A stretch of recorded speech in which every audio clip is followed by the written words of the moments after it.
It's Halloween. You know what that means.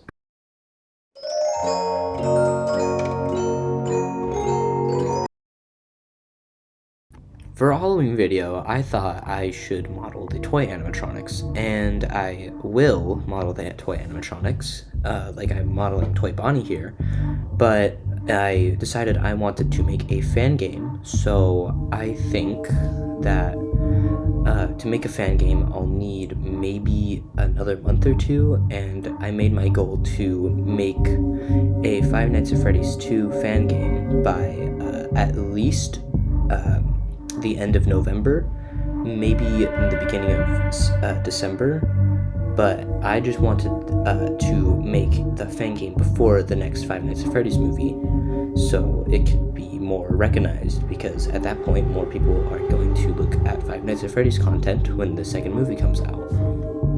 For the style, I decided that I wanted to make a more classic style, like the other ones I made, unlike the more recent ones I've made, like the Freddy, Fredbear, and Spring Bonnie, where those ones were a more classic style with some connected limbs, but I really wanted to go in on the Showbiz Pizza and Chuck E. Cheese-like style, so I wanted to make the muzzle connected to the face and the jaws connected, smaller jaw, and all of it connected, which I did end up doing, and I'm actually really happy with it.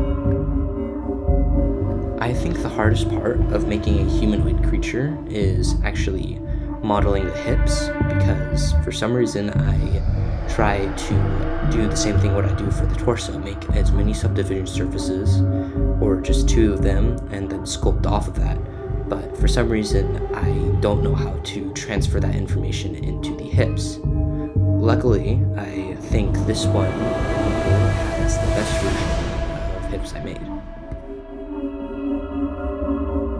For the limbs, I am actually making them connected, so they are two objects, and they are also mirrored, so when I'm doing the weight painting and rigging, that they can mirror each side, so I don't have to do them separately and try to get them as close as possible.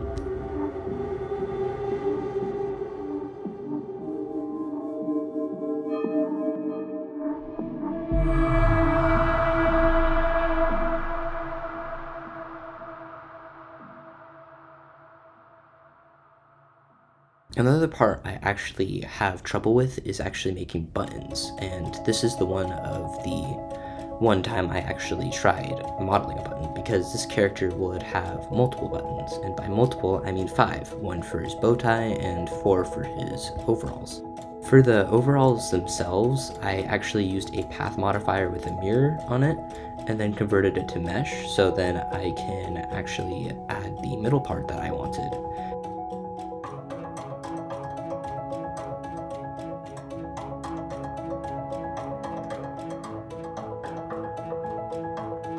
Hips and buttons aren't the only things that give me trouble while modeling.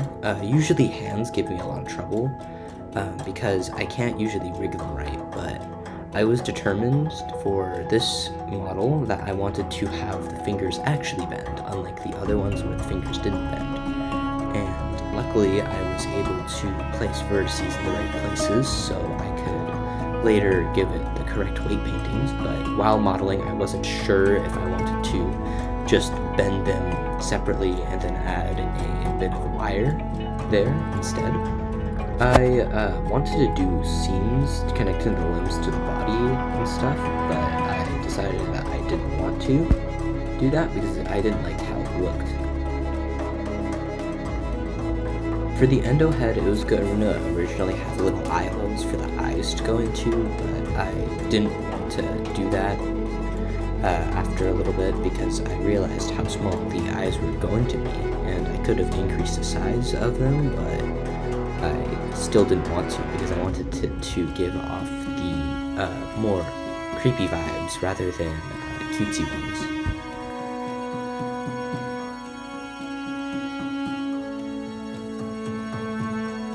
I decided that I wanted the eyes to move around on a ball joint, and I connected the ball joint to some pistons so that the pistons could together and turn it and move it around and stuff.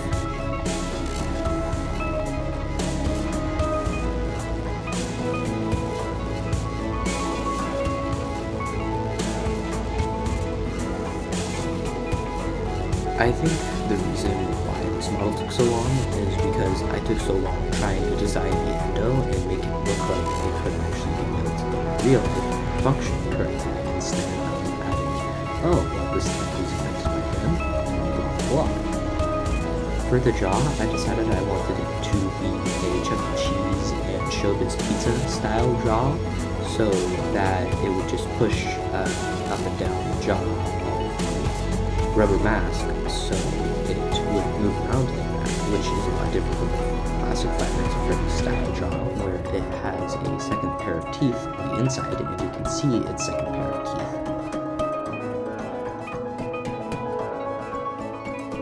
To actually make sense that the eyelids are moving, I made some kind of track for them to connect on that doesn't go through the eyes, but actually puts two sets to hold the eyelids themselves, the upper one and the lower one. And for the neck, I decided I wanted to do the same kind of piston connection thing, where the under pistons and upper pistons, which are really just one set of pistons, would just connect together and move one ball joint connection. Kind of like classic Five Nights at Freddy's, but with some extra steps instead of just putting a ball joint there. For the ears, I decided that I didn't want to do the same piston method, and I was originally going to put a piston inside of it, but I realized that it wouldn't fit because the ears are actually a lot thinner than like limbs, because the limbs would have a piston like pushing up and down the forearm, but that wouldn't work for the ears because ears are very slim. So I went with a simple design for them, just some wireframe. Right here, I decided that I wanted to do also a ball joint connection for arms, so I placed a ball joint there so I could later on remember that I wanted to do a ball joint. And originally I was going to have a single hinge so that it would have limited movement or only bend up and down. But after that, I decided I didn't want to do that with particularly the toy animatronics, and I decided to move on to the torso while I was thinking about what I wanted to do for the arms.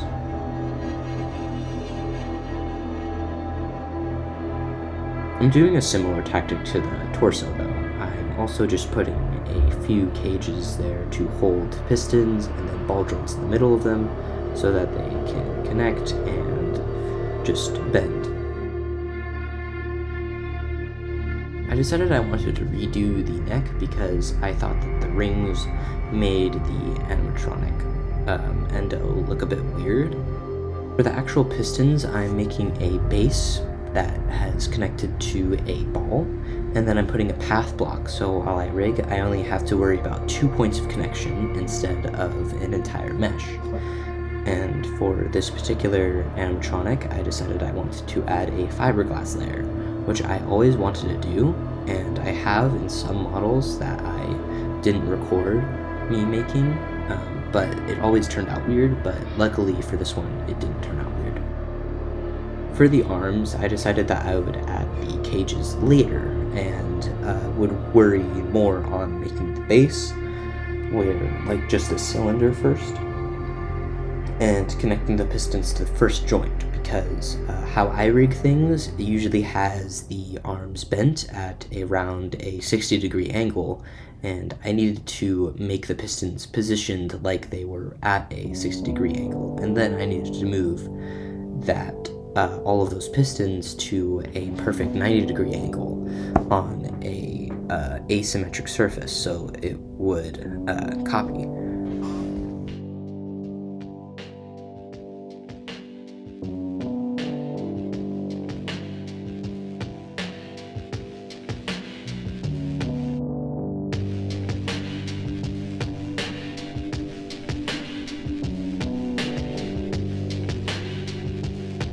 For making the legs, I actually started with the leg portion instead of the hip portion because I decided that one would be a bit harder, so I wanted to get that one out of the way.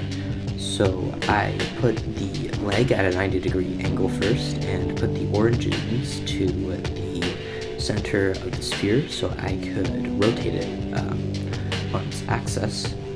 And for the hips, I decided I wanted to do a simple boxy hip, so I didn't have to put too much detail into it, but it also didn't look under-detailed. I also made a fiberglass hips by just copying over the hips that I already made for the regular animatronic, the cloth ones, over and just shrunk it and added some bolts and straps to it. For the cages themselves, I just copied the cages that I used for the torso and put those on the legs. And for the upper thigh, I decided, hey, wouldn't it be cool if it kind of had the same Five Nights at Freddy's 2 weird cage it had? And I did that, so it didn't look like that the limbs were just copied over.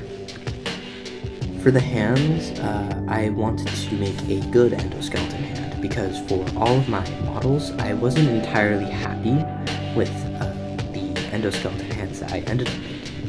And luckily, I made this one actually really nice because it still fit with the realistic style that the rest of the model has. The hands kind of actually match that style and don't look out of place. For rigging itself, I placed out the basic ones connecting the head and the torso and the ears, and for the eyes, I immediately wanted to see how I would do the pistons. And the way that I did the pistons is that I made a base with a middle part and an ending part. The ending part would not be connected to anything, but be parented to the joint that moves, in this case, the eyeball, and the middle part would stretch to the ending part of the piston, and the beginning part of the piston would just track to the ending part, so it all looked like it was moving all together. And with that piston experimentation, I decided I would do all of the pistons last, and I wanted to place out the rest of the bones, so like the fingers, the hands, and the limbs. And when I was done with that, it was time to lock in and fit my schedule to give myself at least 2 hours to make all of the pistons move around and have all of the pistons placed correctly.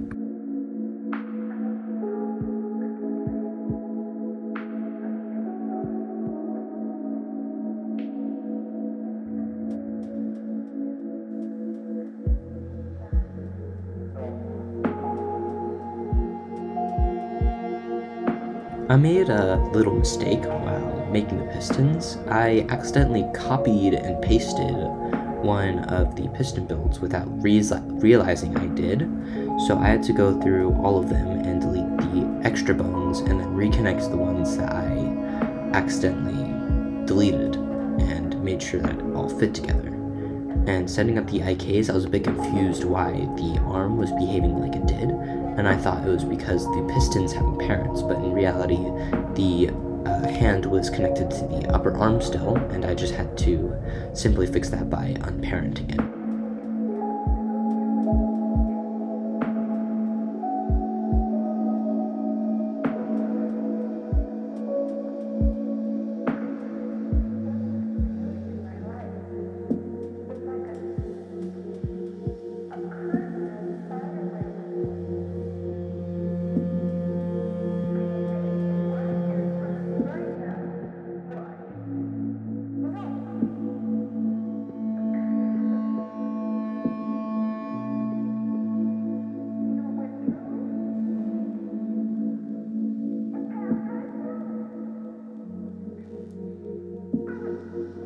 Here I'm actually parenting the objects to the bones and see if they actually move correctly and how I wanted to, and luckily they did, so I did not have to remodel anything. I honestly thought that the jaw was not going to turn out great, and I thought that I wouldn't like it, but luckily the jaw turned out exactly how I wanted it to. Rigging the rest of it, connecting the mesh to the bones, was actually pretty easy. All I needed to do was remember to add the hooks for the paths so that they would connect to the bones and look like they're bending, and rig the pistons correctly so that they bent correctly.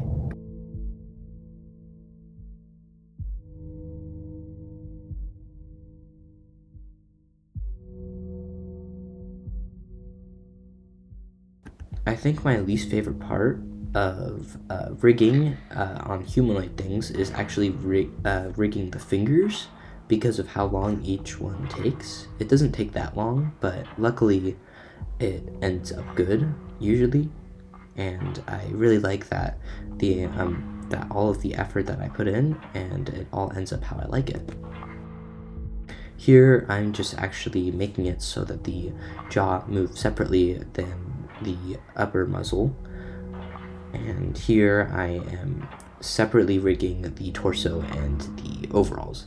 I think if I were to redo this project in the future, I would have had made the overalls a part of the torso. Luckily, the hands didn't have that many problems with them, so it was really easy to rig them. And now I am coloring or base coloring the entire model, so the entire model has its own color and I know what colors it should be, so I don't have to go through and remake materials if I don't like it. And I'm making a basic copy rotation finger system, so I don't have to move each finger and I only need to move the bottom one for the rest of it to follow. I think the longest part of this model was adding colors to each of the endo parts. Usually I really enjoy adding color to my models because I don't have to make any more mesh or re-rig anything or redo anything usually, because it's just a relaxing part of assigning a color to a thing, and it lets me unwind a little bit from all of the thought and hoping that my model doesn't break all the time. But this time I struggled a bit because of how many objects there were and how many things were actually connected. And though it was really simple to model, it was actually really difficult to get to all of the little nooks and crannies to give some variation to the colors of each piece of metal.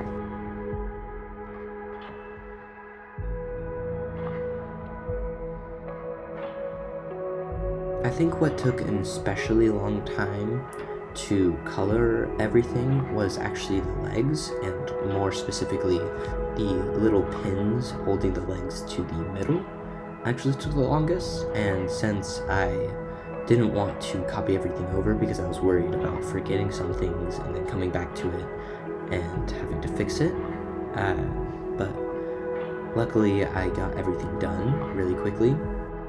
Now that I finished all of the basic viewport colorings, I can now start making the materials for each color. Since I already made the colors already, I can just add some texture to it, so I don't have to create a new type of material to make the texture. For the eye textures, or the plastic textures in general, I kind of winged it from the knowledge I already knew.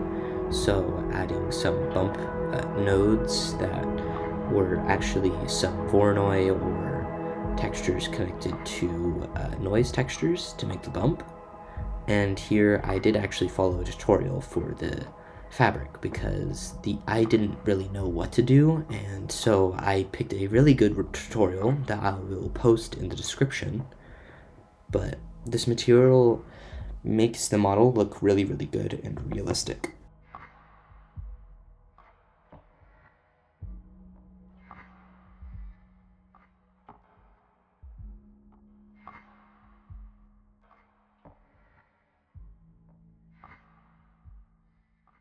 And this is the end of the video, and these are my results. For the result section, I thought it would be a really good idea to add dust particles onto it, and I did that. You may notice that the textures look a little bit different, and I forgot to record myself changing the textures because I decided that I didn't like how small they were and how flat they looked. So I ended up actually just changing the size of them, making it a little bit bigger, and overall making it a little bit more bumpy and lumpy.